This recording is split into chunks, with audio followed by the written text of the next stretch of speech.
Hi అండి, అందరికీ నమస్కారం. మేమైతే వేంపల్లి నుంచి సోంపల్లి అంటే మా సొంత ఊరు కోనసీమకు వెళ్ళామన్నమాట. యాక్చువల్గా అయితే ముందే వెళ్ళాలండి, ట్రైన్ టికెట్స్ మాకు అవైలబుల్ లేవు కాబట్టి అమ్మవారి జాతర అయిపోయిన నెక్స్ట్ డేకి వెళ్ళామన్నమాట. అమ్మవారు వచ్చేసి కొండాలమ్మ తల్లి అనమాట, మా గ్రామదేవత అండి. పండుగ అంతా అయిపోయిన తర్వాత వెళ్ళాం మేము. ఈరోజు యాక్చువల్గా అయితే అన్నదానం అనమాట, ఫుడ్ అది ప్రిపేర్ చేస్తున్నారు. మా ఊరి ప్రజలందరికీ కూడా ఈ కొండాలమ్మ తల్లి అంటే చాలా నమ్మకం అండి. ఎంత నమ్మకం అంటే చిన్నప్పుడు నాకు 4 years ఉన్నప్పుడు జరిగిన ఇన్సిడెంట్ అండి ఇది. ఒకసారి ఇది చూడండి, రోడ్డు మీద చాలా వెహికల్స్ వెళ్తున్నాయి కదా, అది హైవే అండి, మా కొండలమ్మ తల్లి అనమాట. అయితే చిన్నప్పుడు ఆడుకుంటూ రోడ్డు క్రాస్ చేస్తున్నాను నేను, అప్పుడు 4 years అనమాట నాకు. అయితే అనుకోకుండా చాలా పెద్ద యాక్సిడెంట్ అయ్యిందనమాట. అప్పుడు హాస్పిటల్కి తీసుకువెళ్తే డాక్టర్స్ ఇంకా నో యూజ్ అని చెప్పేశారనమాట. వెంటనే మా అమ్మ ఆ అమ్మకి మొక్కుకుందంటండి, నా బిడ్డను బతికించమ్మా అని. ఆమె వల్లే నేను ఇప్పుడు ఇలా బ్రతుకున్నాననేసి మా అమ్మ నాన్న నమ్మకం అనమాట. అప్పటి నుంచి ఆ తల్లి అంటే మాకు చాలా నమ్మకం అనమాట. ఆ అమ్మవారి జాతర జరుగుతుందనమాట.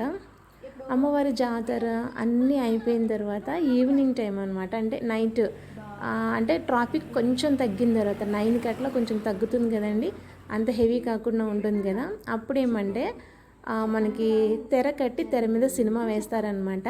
మేమైతే తుంగ చేప, వాటర్ బాటిల్, పిల్లో, ఏది ఉంటే అది తినడానికి, ఏమన్నా జంతికలు అవేనండి, మురుకులు అంటారు కదా, అవన్నీ రెడీగా పెట్టుకొని చక్కగా రోడ్డుకి ఈ వైపు కానీ ఆ వైపు కానీ కూర్చుని చూసేవాళ్ళం అనమాట. ఆ ట్రాఫిక్కి వచ్చినప్పుడల్లా సినిమా ఆపేసేవారు, మళ్ళీ ట్రాఫిక్ కొంచెం తగ్గుతుంది కదండి, అప్పుడు మళ్ళీ వేసేవారు అనమాట. అంటే ఇంకెక్కడ ప్లేస్ అంత అవైలబుల్గా ఉండదండి. సో మేమందరం అయితే కూర్చొని చూస్తామన్నమాట. అది సంక్రాంతికి వస్తున్న మూవీ వేశారు, బాగా ఎంజాయ్ చేసామన్నమాట. అమ్మవారికి యాక్చువల్గా అయితే పెద్ద చింత చెట్టు ఉండేదండి రోడ్డు మధ్యలో. అప్పుడు ట్రాఫిక్కి ఇబ్బంది అవుతుంది అనేసి చెట్టు మొత్తం కొట్టేశారనమాట. ఆ చెట్టు కొట్టడానికి కూడా చాలా భయపడ్డారండి, అంటే అమ్మవారిది కదా అనేసి. కానీ ఇంకా ట్రాఫిక్ రూల్స్ తప్పలేదండి, కొట్టేశారనమాట చెట్టు మొత్తం.